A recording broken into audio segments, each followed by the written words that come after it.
do Senhor em nossos corações.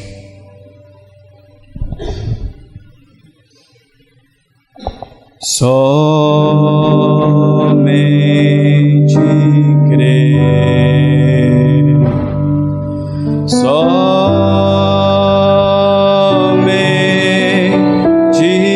crer, tudo é possível.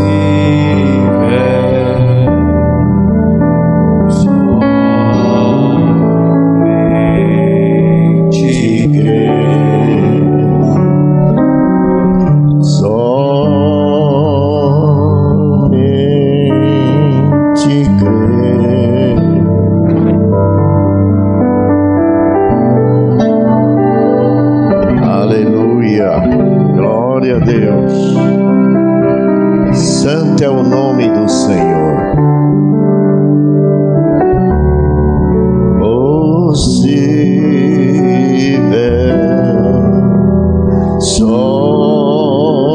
somente crer. Creio, Senhor.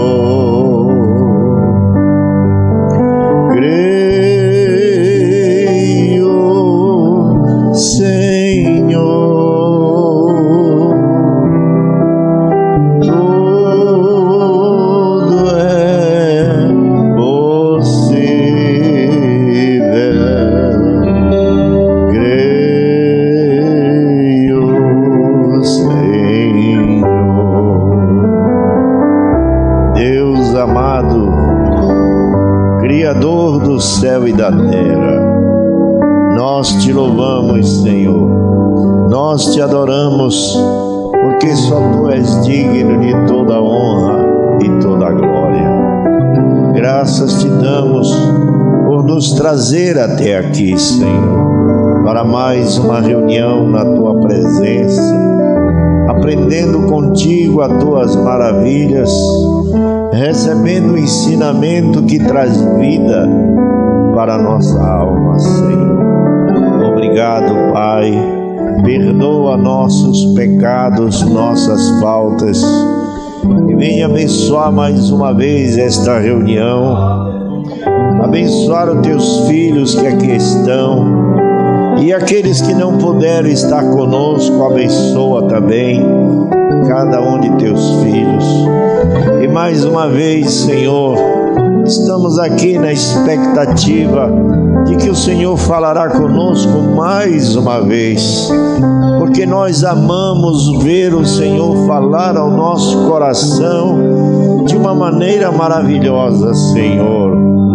Por isso estamos alegres esta noite, na expectativa de que o Senhor venha e manifeste a sua graça em nossas vidas.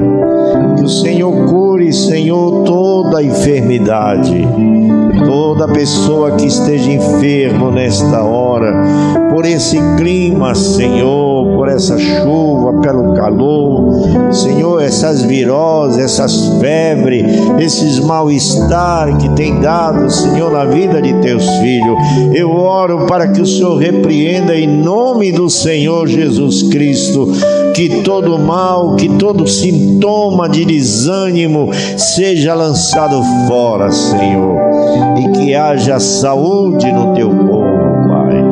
Obrigado por este momento, não esquecendo, Senhor, nossos irmãos na Venezuela, ao pastor Aquílio, o pastor Márcio, e, Senhor, a tua amada igreja que está por ali. Deus, entra em cena, Senhor, não deixa o homem realizar o mal que está em seu coração, mas livra nossos irmãos, livra, Senhor, a tua igreja, guarda teus filhos, Senhor, e trata conosco nesta hora, Senhor. Te pedimos no nome do Senhor Jesus Cristo. Amém e amém, Senhor. Amém. Glória a Deus. Boa noite a todos. Amém. Graças a Deus por estar aqui. Vamos ficar de pé. Vamos ler a palavra de Deus no livro de Filemão, capítulo 1, verso 1. Apenas um versículo. Filemão.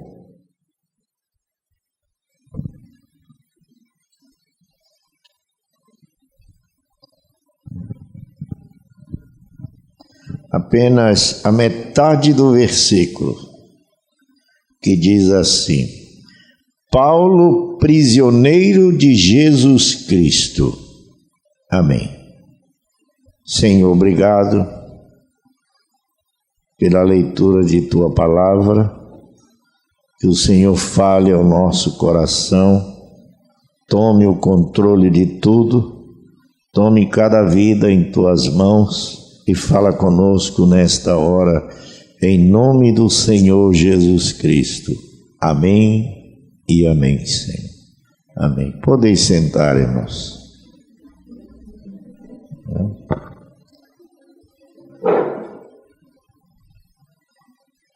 Paulo, prisioneiro de Jesus Cristo. É assim que ele escreve a Filemão e se apresenta desta maneira, como prisioneiro de Jesus Cristo. É assim que Deus nos quer. Ele nos quer prisioneiro dele. Ele nos quer rendido aos cuidados dele. Porque nós não sabemos nos guiar. Nós precisamos de um guia. Ou é Deus, ou é o diabo que nos guia. Um dos dois estará nos guiando. E Paulo se rendeu tanto a Cristo, ele rendeu tudo que tinha a sua vida. Só para você ter uma ideia a respeito do apóstolo São Paulo, que ele em gratidão por Deus ter tido misericórdia dele, tratado com ele, porque Paulo foi um perseguidor da igreja. Aos nossos olhos, ele merecia morrer, ser dissipado, esse é aos nossos olhos.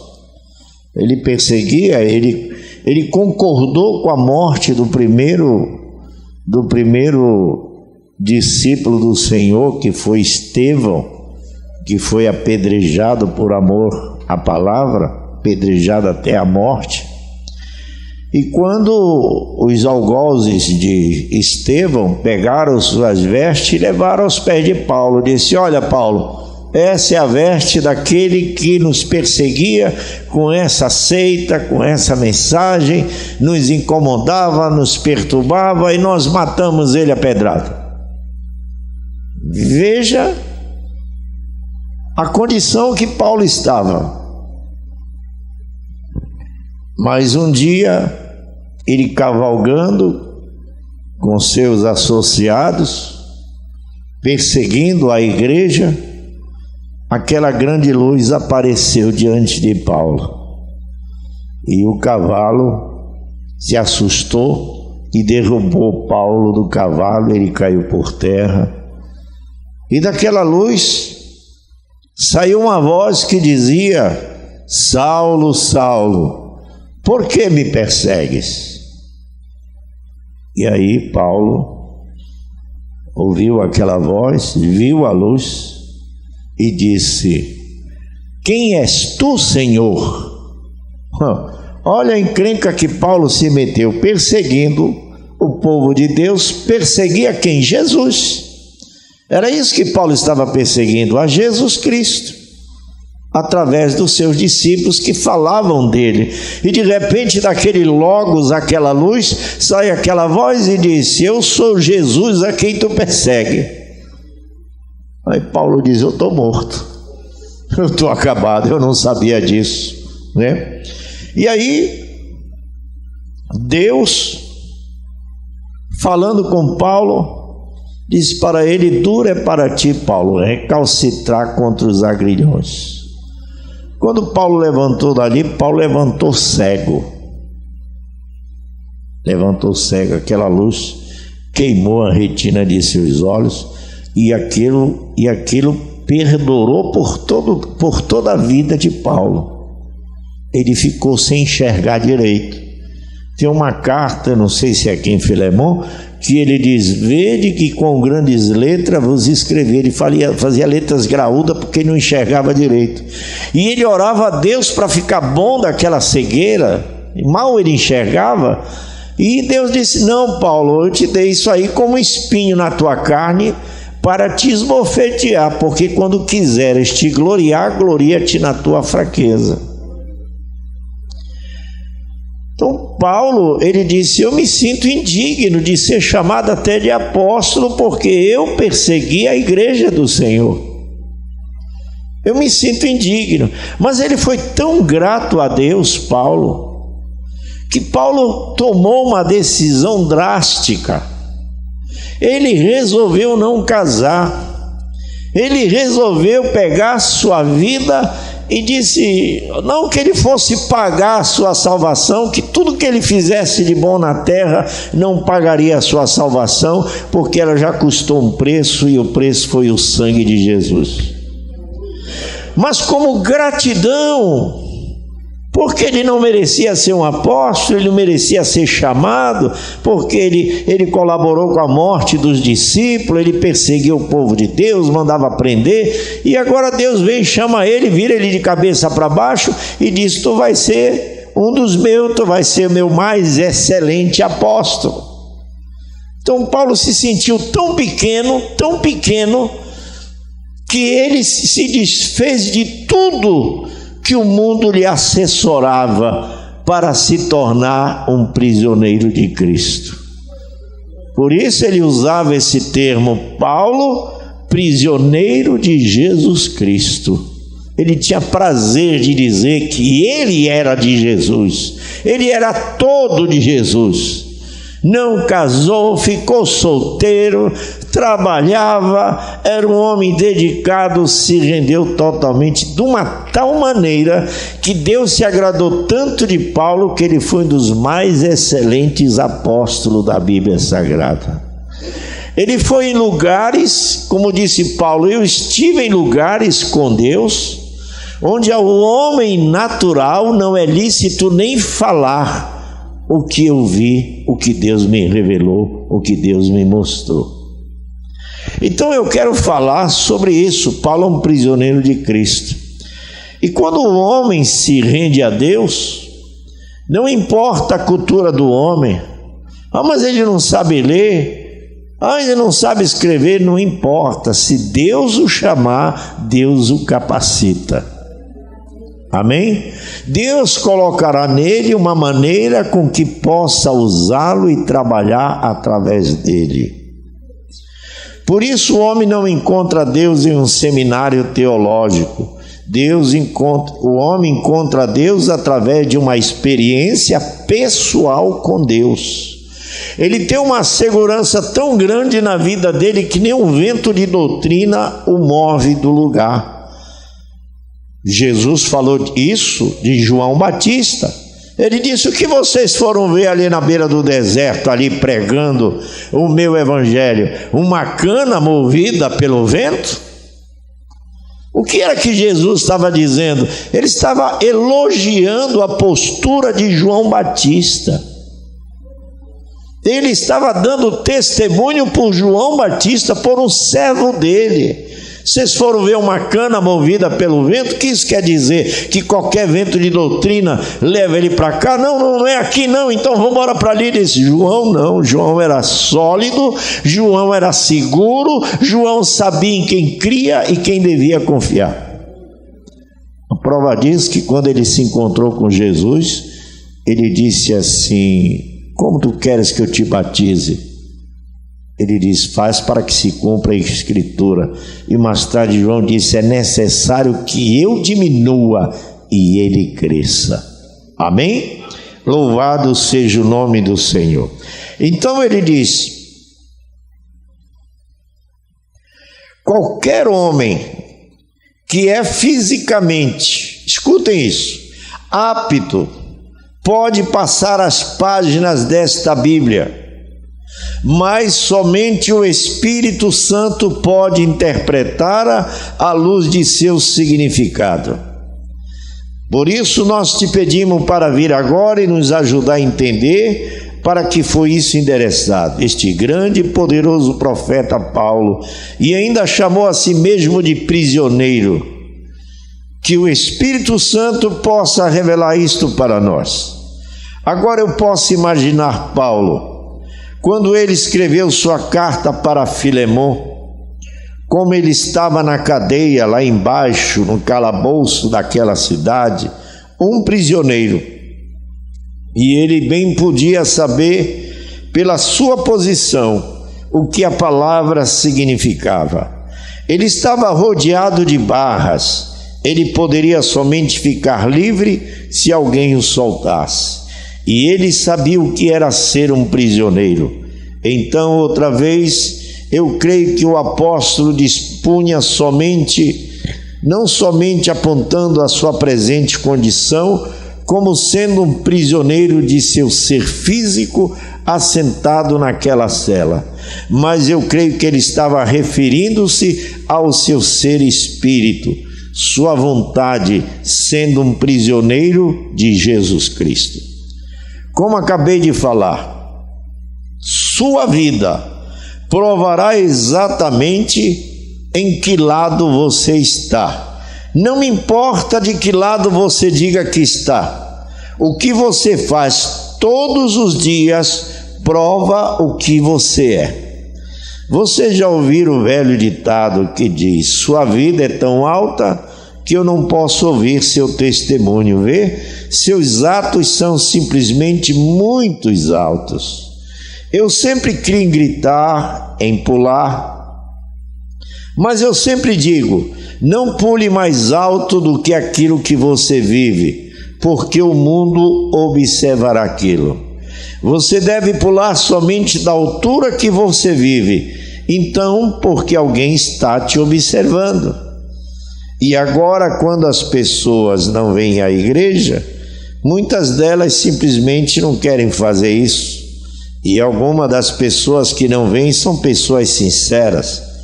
Elas veem tanta corrupção na igreja até o ponto em que não querem ter nada a ver com ela. E várias vezes estamos falando sobre um pensamento correto daquilo.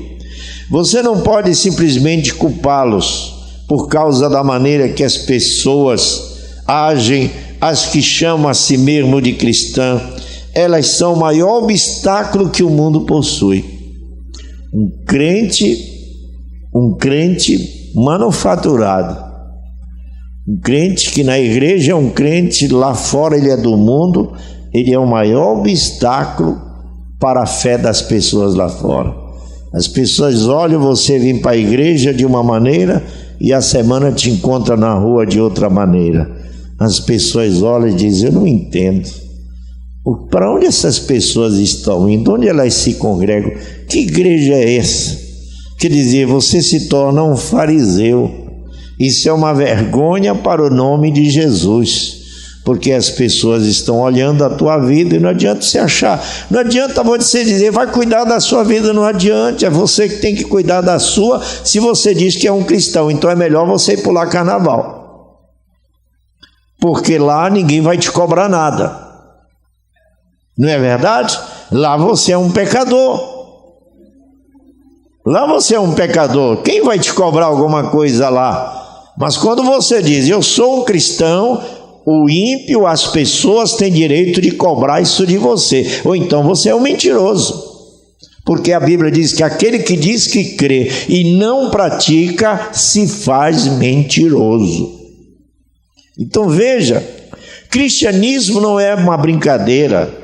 Vir à casa de Deus, adorar a Deus, tomar uma posição com Deus, isso não é uma brincadeira, isso é um compromisso de 24 horas na nossa vida. As pessoas querem ver Cristo. Paulo mostrou Cristo na sua vida, ao ponto dele dizer com toda a segurança e toda a autoridade, ele disse: não vivo mais eu, aqui não é mais eu, é Cristo mesmo.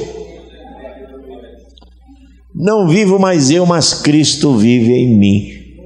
Ele não só pregava, mas ele vivia, ele dava um testemunho, ele era um prisioneiro de Cristo. E esse é o caminho para todo cristão seguir. Você nunca vai poder amar dois senhores. Você não vai brincar um pouquinho lá no mundo e depois na casa de Deus, servindo a Deus. Você não vai, isso é confusão. Um dia você morre no meio do caminho por desafiar a Deus. Ou você se rende a Deus ou esquece Ele. Deus não é Deus de brincadeira. Ele é um Deus santo, amém? Então, agora, para o desapontamento que virá no julgamento, o pecador, o fabricante clandestino de bebida alcoólica, o jogador, o adúltero, ele não ficará desapontado.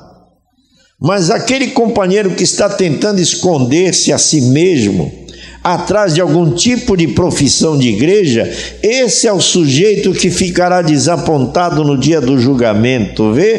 Que professa ser cristão e vive de alguma outra maneira. Mas Senhor, eu ia na tua igreja, sim, tu ia, eu te vi lá mesmo, mas também te vi aqui fora. Quer dizer, teu testemunho é lançado fora e você não pode enganar Deus. Você pode enganar o pastor, pode enganar a igreja, passa no filtro do pastor, passa no filtro da igreja, mas você não passa no filtro de Deus. Uma vez um irmão disse assim para mim: pastor, eu queria resolver esse problema. Eu disse: você não pode resolver, você está indo contra Deus. Não, mas eu estou cansado de esperar. Eu disse: tá bom, tu quer que eu te dê uma ajudinha? Eu te dou, tu passa no meu filtro, mas e aí, tua consciência como fica?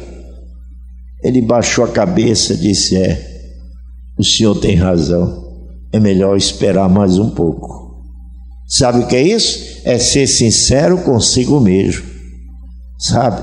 Não adianta fazer remendo. A Bíblia diz, tem uma parábola na Bíblia que diz: não adianta fazer remendo de pano novo com pano velho. Você pega um pano velho, já está puído, não é assim? Está puído, ele é velho, é um pano velho. Aí você vai ter um buraco lá, você mete um pano novo nele. Tudo bem, o remendo está bom, mas só que o pano velho não vai resistir à pressão do pano novo, porque ele está forte, ele é novo. O que vai acontecer? Vai rasgar o remendo e o buraco que estava se torna maior.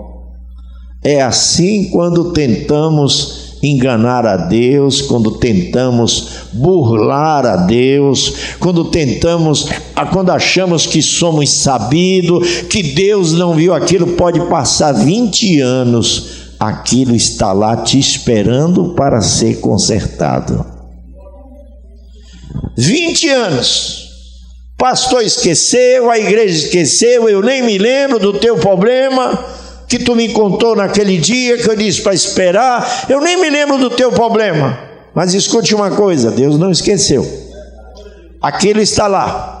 O diabo terá direito de te esmurrar até que um dia você se humilhe e diga: Senhor, me perdoa, porque eu errei bem ali e nunca consertei aquilo, Senhor. Mas hoje eu quero consertar e quero abrir caminho, Senhor, para o teu Espírito me guiar.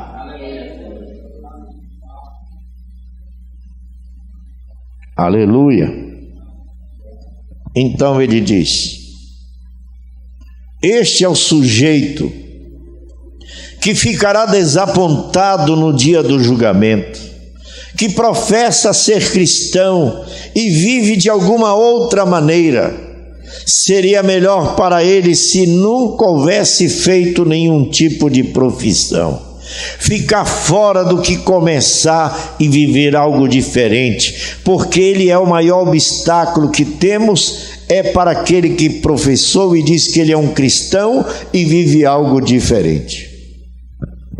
Sempre não julgue sua vida através de quanto poder você tem para realizar milagres. E nós não julgamos a nós mesmos através de quanto conhecimento você tem da palavra. Olhe para trás e faça um inventário de que espécie de fruto que a vida que você vive no presente está agora reproduzindo. Como eu preguei algum tempo atrás na reunião dos homens de negócio do Arizona, do reflexo de Jesus, o reflexo da vida cristã. Você tem que ser como a lua. A lua não tem luz própria, mas quando o sol bate nela, ela ilumina a noite.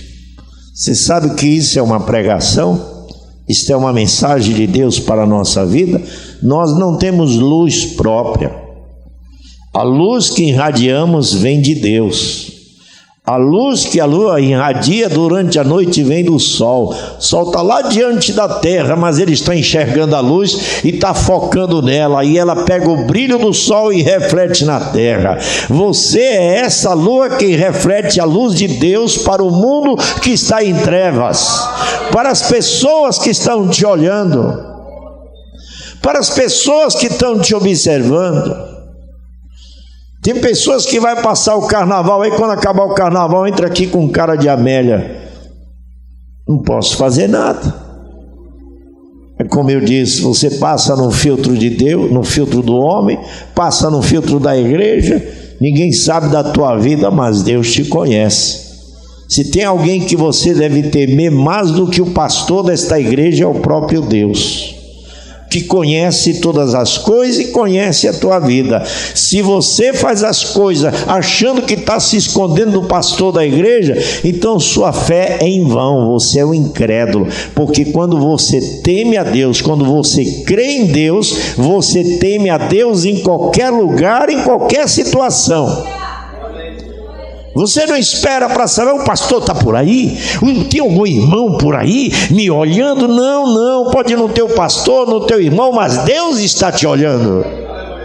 E se você não teme a Deus, então não tem nada em você, você é vazio, é oco, não tem fé nenhuma aí, é só um aventureiro, uma aventureira e nada mais. Mas quando você teme a Deus, que o pecado chega, ainda que você seja traído pelo pecado, mas dentro de você diz, não posso fazer isso, porque eu sirvo a Deus. Aleluia!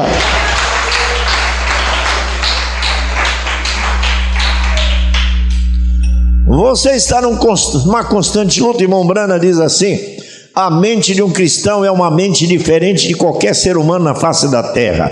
Ele disse, a mente do cristão é uma mente cansada. De um cristão. Porque ele está preocupado em agradar Cristo. A mente de Paulo era uma mente cansada, porque ele queria saber o que era bom para ele fazer que agradasse a Cristo. Por isso ele se sentia um prisioneiro daquela condição. Mas se você disser assim, não, eu não quero essa vida para mim não, eu viver assim, eu tenho que usar esse vestido, esses cabelos compridos e estar nos cultos, não quero esse para mim. Não tem problema, querido, não tem problema, querida, pode ir. Mas uma coisa eu te digo, ou é Deus ou é o diabo, de alguém você é prisioneiro. Mas Paulo disse, eu escolhi Cristo. Amém? Quem você escolhe esta noite? Responda para você mesmo. Amém?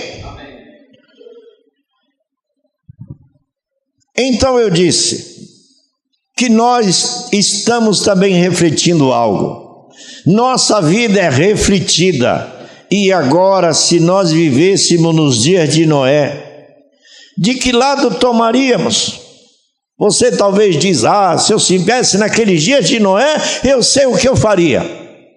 É fácil saber o que você faria, porque o profeta diz que nos dias de Noé, se você diz hoje, eu tomaria essa posição do lado de Noé, o profeta diz, é fácil saber que posição estaria. Ele diz, olha a sua posição hoje e você saberia se você estaria do lado de Noé. Que o mesmo Espírito que operou lá está operando hoje aqui, esta noite, em nosso meio. É só olhar para o que você vive nesse dia e você saberá de que lado você estava lá, você saberá o que lado você está hoje aqui. Então ele diz: em que lado estaríamos naquele grande dia nos quais Noé viveu? De que lado tomaríamos nos dias de Moisés? Que lado nos dias de Elias, o profeta, quando o mundo inteiro estava sufocado em grande massa no modernismo, com a moderna Jezabel, e terminar com todos os servos do Senhor em um redemoinho de vento? A igreja e os sacerdotes estavam todos se inclinando para ela. Tomaria você o lado da popularidade ou estaria você do lado de Elias? De que lado você está? É fácil saber. Veja a vida que você vive hoje e ela diz de que lado você está. Vê, o diabo nunca tira seu espírito. Ele simplesmente sai de um homem para outro. Deus nunca tira seu espírito também. Ele vai de um para o outro. Então o próprio espírito que estava sobre Elias veio sobre Eliseu. O mesmo veio sobre João Batista e assim sucessivamente. O Espírito Santo que estava sobre Cristo veio sobre os discípulos e assim por diante e continua sobre o povo. O diabo, ele toma o seu homem, mas ele não toma o seu espírito. Quando mataram o Saddam Hussein, disseram acabou o terrorismo. Apareceu em outro indivíduo. Veja, mas quando disseram acabou o cristianismo, Deus levantou um profeta em pleno século XX. Amém? E quando disseram o profeta morreu, ele morreu, mas o espírito da mensagem que ele pregou continuou, amém? E está aqui essa noite, amém? Então Deus toma o seu homem, mas não toma seu espírito. Olha aqui na Venezuela, o Maduro, antes do Maduro, quem era? Hugo Chávez, blasfemou contra Deus, desafiou a Deus. Nós vimos isso, eu vi isso pelos jornais. Eu disse, em pouco tempo esse homem vai estar sendo visitado por Deus. Desafiou a Deus. Apareceu um câncer nele, que todo o petróleo que ele estava montado em cima, e todos os dólares que tinha, não puderam arrumar cura para o câncer, que era um dos piores cânceres, os mais raros cânceres que existe. Apareceu naquele homem, onde nada, nem a medicina pôde evitar. Rápido ele morreu. Mas o espírito dele ficou no Maduro. Está lá o Maduro matando as pessoas. Está vendo? O diabo toma seu homem, mas não toma seu espírito. Deus toma seu homem, mas também não toma seu espírito. Em algum lugar o Espírito Santo está no homem, manifestando a sua palavra e ministrando através de uma revelação, a palavra de Deus. Louvado seja o nome do Senhor. Então você vê, olha para a Bíblia, olha para os dias, e você vai ver dos acontecimentos, e você vai equiparando com a Bíblia, teus olhos vão abrindo e você vai crescendo na fé. Amém? Agora, Paulo estava na cadeia quando ele escreveu a Filemon, mas aquilo não era o que ele estava falando para este servo de Jesus Cristo, um ministro como ele.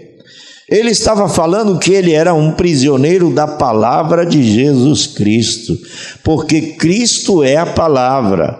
E Paulo havia sido um grande estudante em seus dias, ele tinha grandes ambições, ele era um homem que havia sido treinado pelo povo.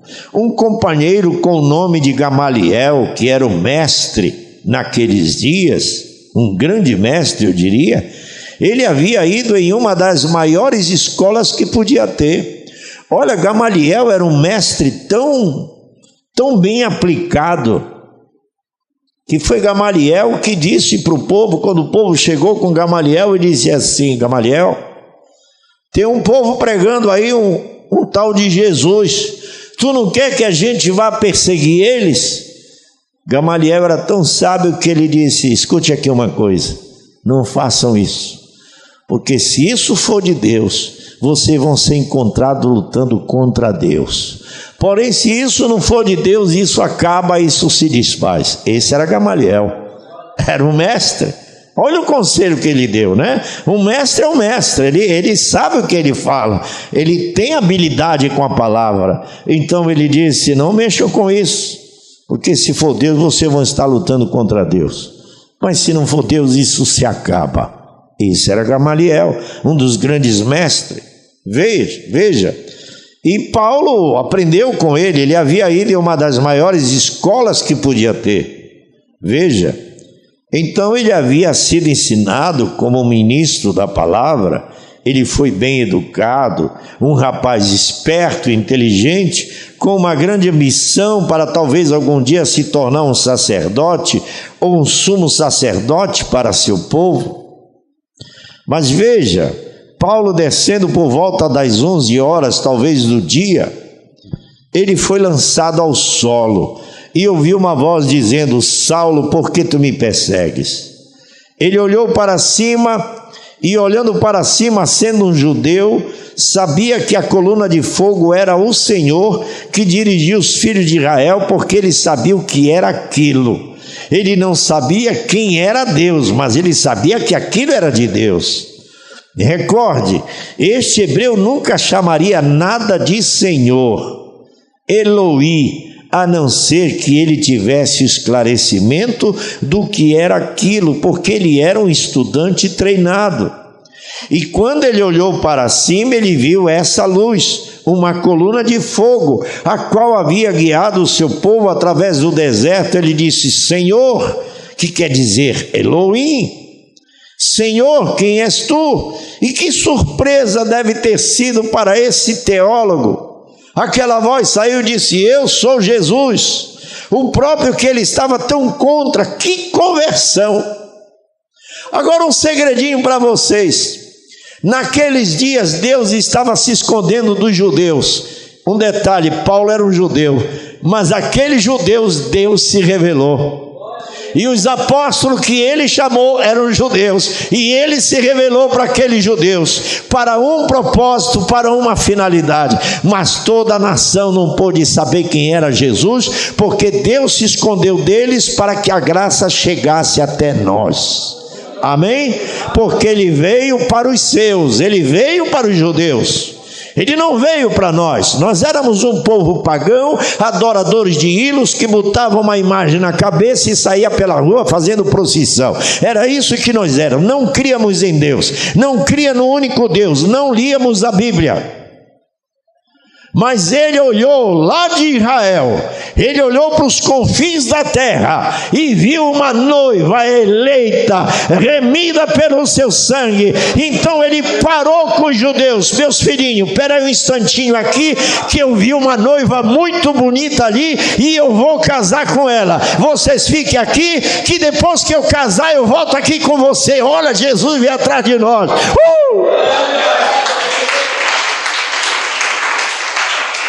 Aleluia!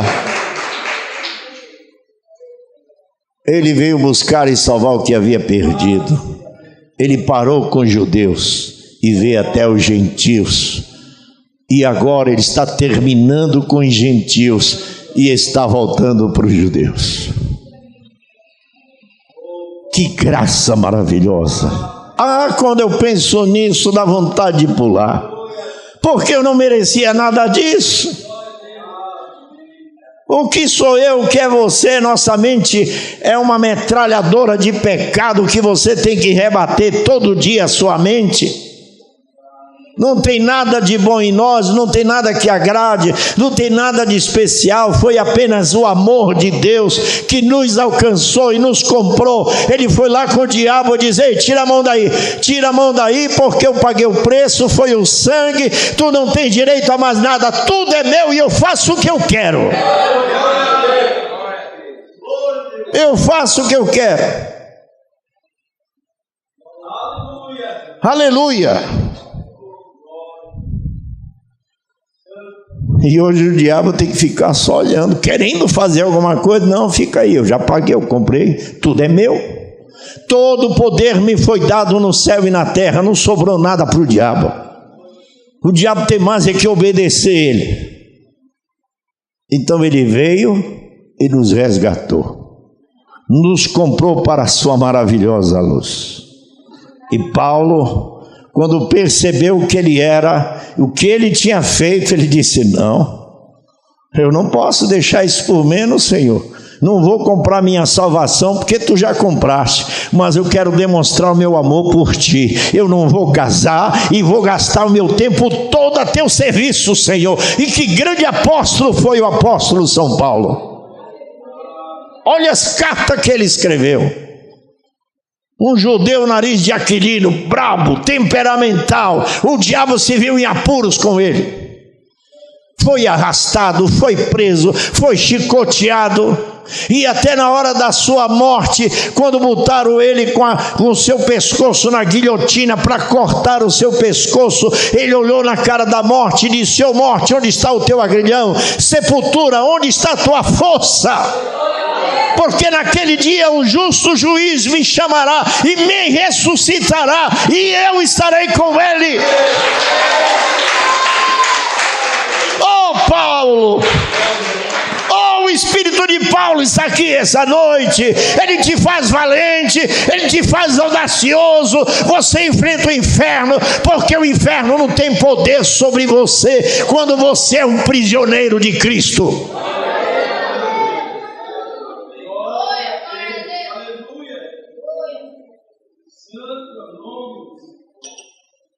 Não tem não. Mombrana diz que quando isso entra na vida de um cristão, de verdade, não uma fantasia não, algo real que você apalpou, tocou e diz: eu tenho, eu possuo, você não tem mais medo. Se o medo não existe, que o medo traz dúvida, e nós não temos medo, nós temos fé. Amém? Oh, que coisa!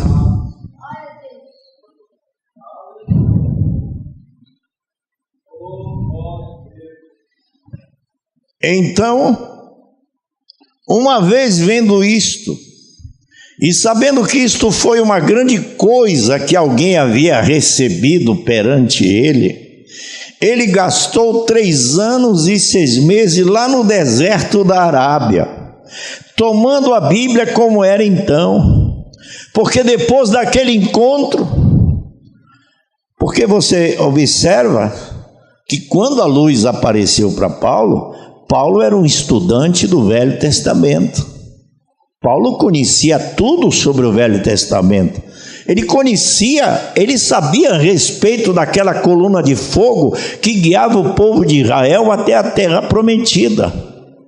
Ele estudou sobre aquele Logos, ele sabia que Deus estava naquilo. E quando aquilo apareceu para Paulo, Paulo reconheceu que era o Logos de Deus, mas longe Paulo estava de saber quem era Deus. Longe está os judeus hoje, lá em Israel, de saber quem é o Messias. Longe está deles saberem. Por isso ele disse: quem és tu, Senhor? Paulo não cria numa trindade. Quem és tu, senhores? Paulo cria que havia um único Deus. E daquela coluna de fogo, ele sabia que era Deus, mas ele não conhecia Deus. Foi quando ele disse: eu sou Jesus a quem tu persegue. Aí virou a cabeça de Paulo. Aí Paulo pegou o Antigo Testamento, chegou lá com seus companheiros: olha, você me desculpa, mas não posso falar com vocês não, eu vou para o deserto. Levou sua Bíblia, passou 3 anos e meio lendo novamente sua Bíblia. Era uma nova Bíblia para Paulo, porque agora Paulo sabia quem era Jesus. Oh meu Deus!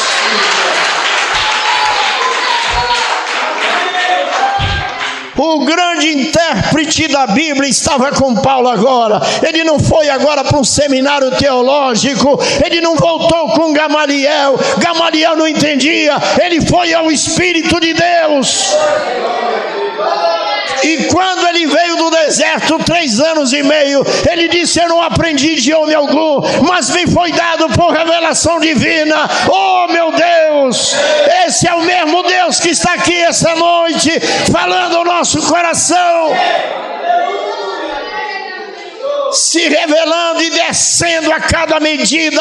Ele desce em nossas vidas e nossa fé vai crescendo, crescendo, crescendo, até atingir a fé de arrebatamento.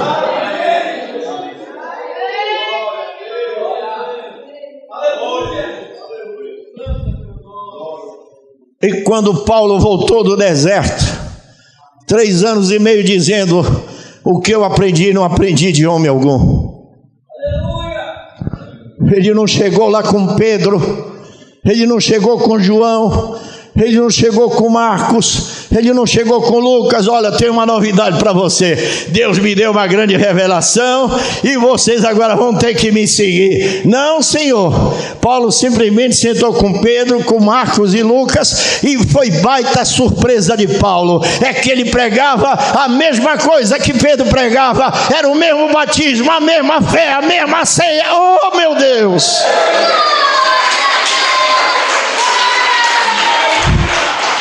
Não, ele não se tornou um pássaro estranho, não. Ele diz: olha, vocês agora aí da mensagem, eu quero dizer que a minha mensagem é melhor do que vocês. A revelação é mais profunda, porque eu não aprendi de homem algum. Não, Paulo não trouxe essa conversa furada, não. Paulo chegou lá e disse: vem cá Pedro, vem cá Marco, olha aqui o que Jesus me ensinou. Pedro olhou e disse: foi a mesma coisa que ele me ensinou também. João disse: a mesma coisa que eu creio, é o mesmo Espírito, a mesma fé.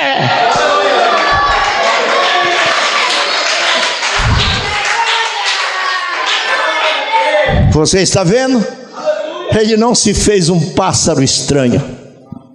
Como eu disse nesta manhã, você não precisa parecer um pássaro estranho. Quem te faz o estranho é o Espírito Santo.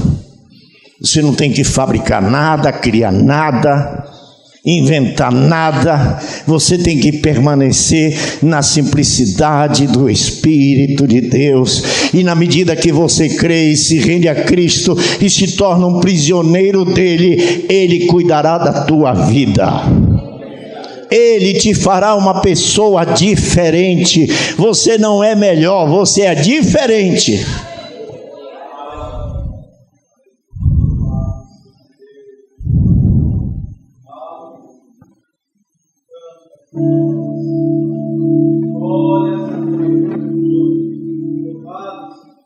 Que coisa!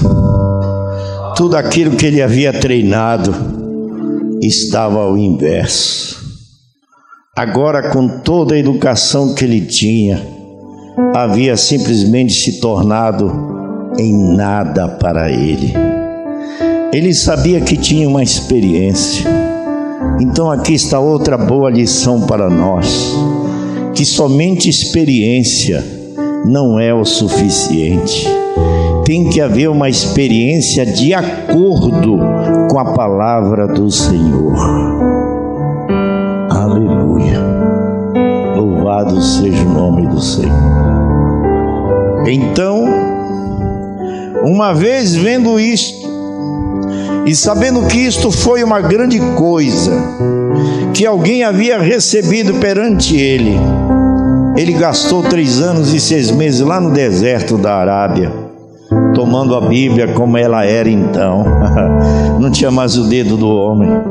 E indo lá para baixo comparar essa experiência que ele teve e ver se era escriturística. Vê, 3 anos e meio lá embaixo, descansando na palavra e encontrando que o próprio Deus que o chamou o estava tomando de volta e mudando todo o seu intelecto, mudando tudo que ele havia pensado, tudo que ele havia treinado para ser. Simplesmente tirou isto dele e ele se tornou um prisioneiro. Aleluia. Você poderia orar a Deus com sinceridade no seu coração e dizer: Senhor, permita-me ser teu prisioneiro. Permita-me render toda a minha vida a ti, Senhor. Eu não quero nada que esse mundo. Esse é um mundo amaldiçoado, cheio de armadilha. Eu quero mesmo é ser teu prisioneiro. Não importa o que meus familiares vão falar de mim. Não importa o que meus parentes vão dizer a meu respeito. Eles não podem fazer nada por mim mesmo. Eles são tão pecadores quanto eu. Só tem alguém que pode fazer algo por mim, Senhor. Esse é tu. Então, se eu tenho que ser prisioneiro de quem, não é da mamãe, do papai, da minha irmã, da minha tia, dos meus familiares, eles não podem me dar nada, Senhor. É tu, Senhor. É quem pode me dar a salvação. É quem pode dar a minha paz, Senhor. Por isso eu quero ser teu prisioneiro. Eu quero consertar o que estiver errado. Eu quero ajustar a minha vida. Eu quero pagar o que eu te devo, Senhor. Eu quero consertar tudo. Eu quero começar de novo. Você sabe qual é o segredo dos que triunfam? É começar tudo de novo. Quando te é dado uma chance para começar tudo de novo, oh meu irmão, abraça isso. É um recomeço da vida. É um recomeço para uma vida melhor.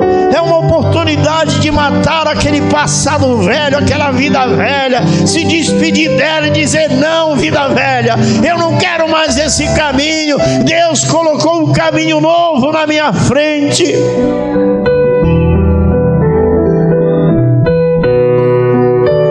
Aleluia. Deus mudando todo o seu intelecto, mudando tudo que ele havia pensado, tudo que ele havia treinado para ser, suas ambições. Simplesmente Deus tirou tudo isto dele e ele se tornou um prisioneiro. O amor de Deus havia sido tão grande e tal a revelação que ele não pôde afastar-se disso. Esta é a verdadeira experiência do genuíno cristão que se encontra com Deus. Você entra em contato com algo que é tão grande que você se torna um prisioneiro de tudo. Você se afasta de tudo para aprisionar-se a si mesmo a isso. Aleluia. Paulo sabia que era isto. Ele encontrou que ele estava subordinado a algo. Veja, hoje, como servos de Cristo, nós nos tornamos subordinados, fisgados. Não podemos ir sem que Ele esteja conosco, subordinados à palavra. Não importa o que eles dizem, vocês estão subordinados a isso. Você não é daqueles que diz: o que será que as pessoas vão falar? A minha família vai falar. Eu não quero saber o que falem, eu quero saber o que ele pensa de mim. Não me interessa a língua dos outros, só serve para eles, para afundar no mais. Enquanto eles se afundam, eu cresço no Senhor, porque eu amo a Deus e tenho prazer nos seus caminhos. Não viva de opinião alheia, não viva da moda, não viva dos conselhos do ímpio. Saia do caminho dos pecadores, saia da roda dos escarnecedores e tenha seu prazer na lei do Senhor, e nela medite de dia e de noite, de manhã, de madrugada, no café, no almoço, na janta. E alguém vai dizer: tu tá louco? Eles: com certeza, louquinho da vida pelo meu Senhor.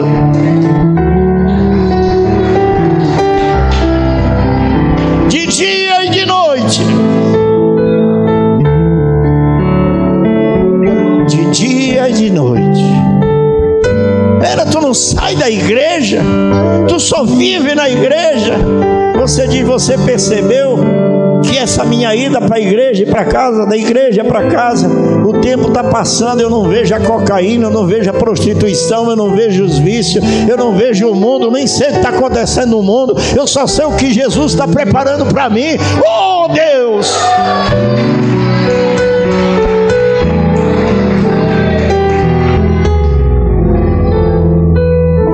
Você se torna uma pessoa estranha.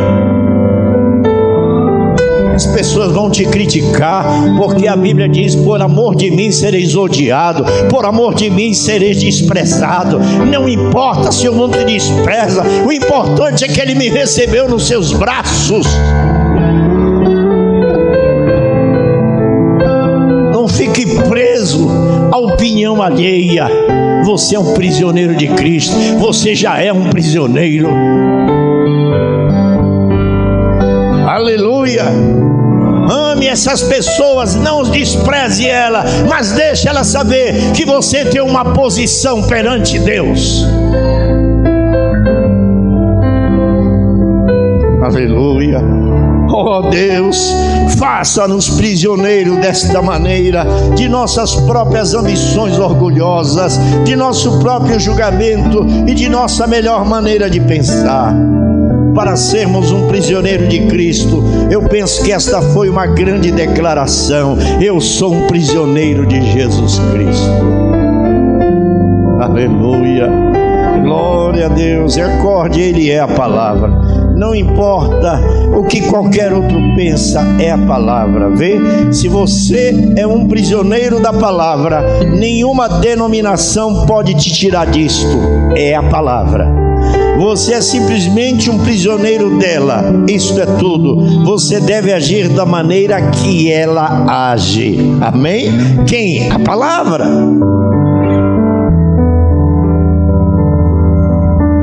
Agora ele não podia ir em certos lugares que ele queria. Por quê? O Espírito proibiu. Você recorda muitas vezes que Paulo estava tentando ir em alguns lugares, pensando, lá é onde eu poderia ter uma grande reunião, mas o Espírito impedia. Por isso que ele diz: eu sou prisioneiro de Cristo. Tinha coisas que ele queria ir, queria fazer, o anjo vinha e diz: não, Paulo, não vai para ali não, é para cá. Oh, que Deus tenha misericórdia de nós e sempre diga para nós aonde devemos ir.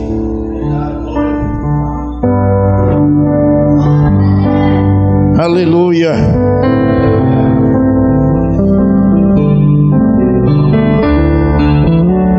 Aleluia. Mas Deus tem muita coisa boa, não tem? Que coisa boa. Eu fico aqui, sabe aquele ursinho que o irmão Brana foi? Ele tinha uma cabana na mata, e lá ele tinha os potes de mel que ele guardava na cabana onde ele caçava. E um dia ele voltou para a cabana. Quando ele chegou, tinha uma manhoça cheia de ursinho. Quando ele chegou, lá estava um avivamento dentro da cabana. Eles tinham destampado os potes de mel e tinham se lambuzado todo. E tinha um que estava tão melado, que os outros lambiam ele. Sabe, meu irmão, quando você fica cheio do Espírito Santo de Deus, oh, você vai dar uma lambidinha ali também. Eu quero um pouco.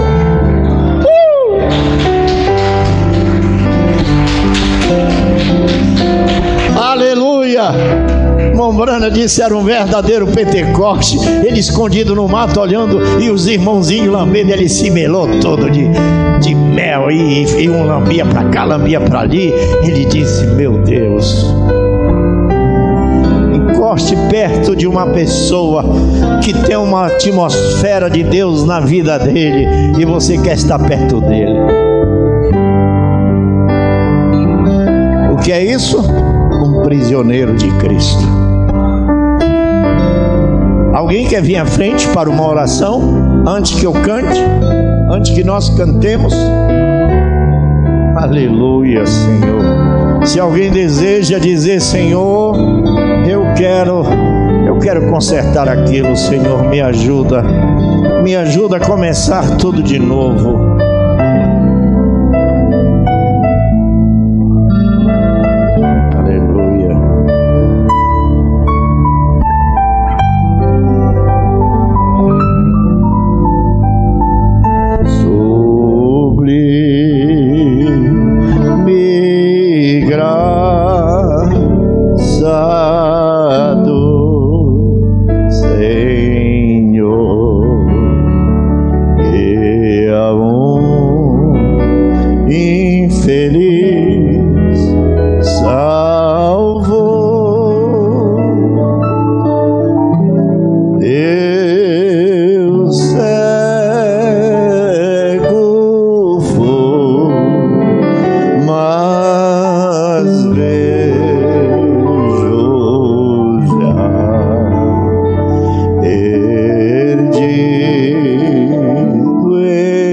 ele me achou.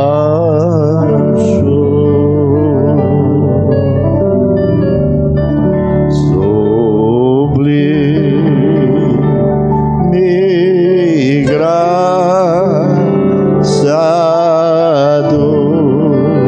Senhor, e a infeliz salvou.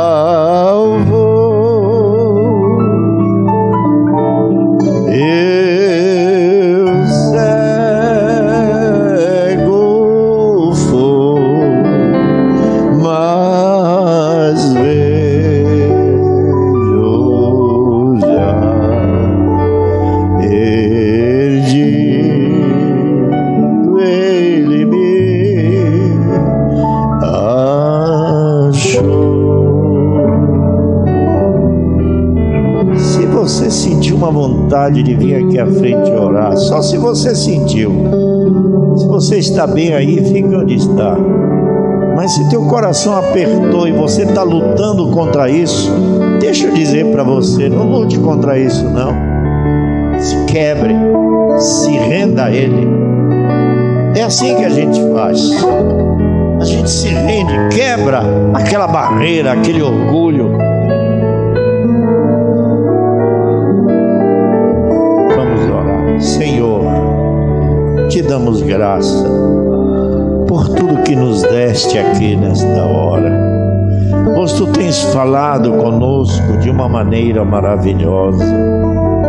Senhor, tu tens nos colocado no centro de tua vontade. Assim, Pai, nós te agradecemos por isso. Tu vem abençoar a vida de teus filhos que se rendem a ti, que reconhece, Senhor, as suas dificuldades, que reconhece os seus problemas, Senhor, e muitas vezes não consegue superá-los. Mas nesta noite, em nome de Jesus Cristo, nós queremos receber mais de ti, Senhor. Que tu abençoe a vida de teus servos nesta hora e dê a eles aquilo que eles precisam, Senhor. Renova a sua fé, renova a sua força, Senhor, nesta caminhada, e queima as pontivelhas do passado. Queima, Senhor, o velho passado para trás, que tudo se faça novo, uma nova vida, um novo começo na tua presença, perdoando o que ficou para trás, Senhor. Abençoa, Pai, eu te peço, no nome do Senhor Jesus Cristo. Abençoa teus filhos, Pai. Amém, Jesus. Deus os abençoe. Tenham fé em Deus. Creia que Deus te abençoou, porque tudo se toma pela fé. Creia em Deus.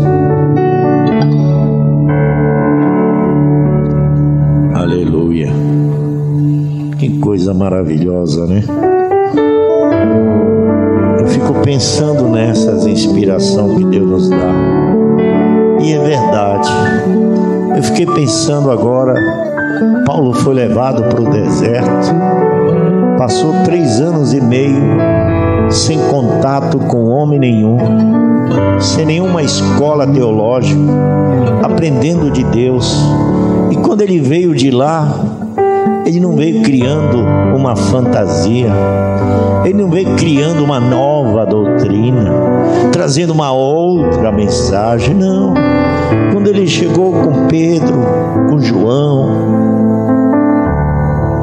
com todos os discípulos, sentou com eles, e qual foi a surpresa de Paulo? É que o que ele aprendeu de Jesus, os discípulos tinham aprendido a mesma coisa. E não houve divergência, uma só fé, um só corpo, um só espírito. Não tinha agora, não, porque agora somos dessa etapa, somos da outra, somos daquilo. Não, entre eles nunca existiu isso. É os homens que fazem isso. Há uma só mensagem, há um só Espírito. Não há 2 Espíritos Santos, há um só Espírito Santo. Amém? Então vamos cantar com alegria Obra Santa do Espírito 157. Porque é do Espírito mesmo e ninguém detém, porque é obra santa. Amém?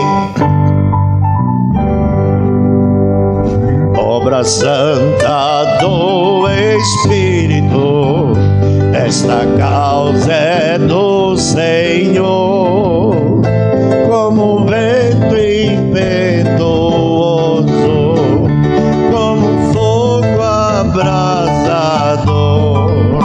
Estamos sobre terra santa, reverência e muito amor. Esta obra é decisiva, vigilância e destemor. Ninguém detém, é obra santa. Ninguém detém, é obra santa. Nem Satã nem o mundo todo hão de apagar esse ardor. Ninguém detém, é obra santa. Esta causa é do Senhor. Em meu peito renovado arde o fogo do Senhor. É a bênção do Espírito nos enchendo de fervor. E Jesus está salvando, apagando toda dor. O Espírito batizando, pois da vida Ele é o Senhor. Ninguém detém, é obra santa. Ninguém detém, é obra santa. Nem Satã nem o mundo todo hão de apagar esse ardor. Ninguém detém, é obra santa.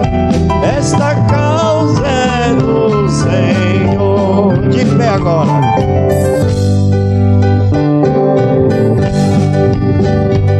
Espalhando suave amor, já se sente o perfume da unção do Salvador. E a noiva ataviada de pureza e esplendor, aguardando entrar nas bodas pra reinar com seu Senhor. Ninguém detém, é obra santa. Ninguém detém, é obra santa. Nem Satã nem o mundo todo hão de apagar esse ardor. Ninguém detém, é obra santa. Esta causa é do Senhor. Esta causa é do Senhor. Esta causa é do Senhor.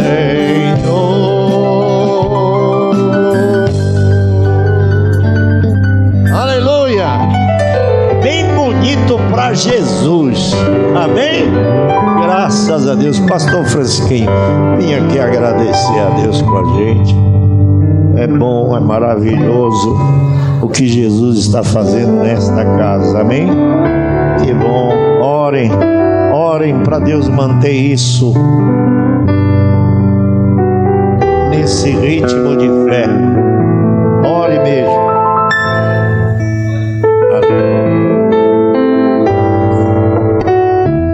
Glória a Deus. Vamos agradecer ao Senhor. Precioso Pai amado, graças nós te damos, Senhor, pela tua santa e bendita palavra.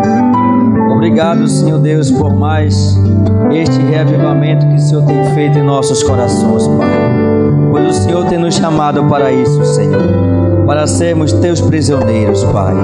Nos ajuda, Senhor. Nos ajuda na nossa caminhada, na nossa jornada, Senhor. Nos ajuda cada dia, de fé em fé, Senhor.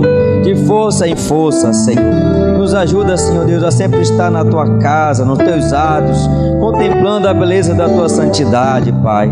Guarda os nossos pés da queda, Senhor. Não nos deixe cair em tentação, Senhor. Ó Deus, abençoa o nosso retorno para casa, Senhor. E nos dá uma semana espiritualmente produtiva na Tua presença, Senhor. É o que nós te pedimos, no nome santo do Senhor Jesus Cristo. Amém, Senhor. Amém. Deus te abençoe e abençoe seu irmão.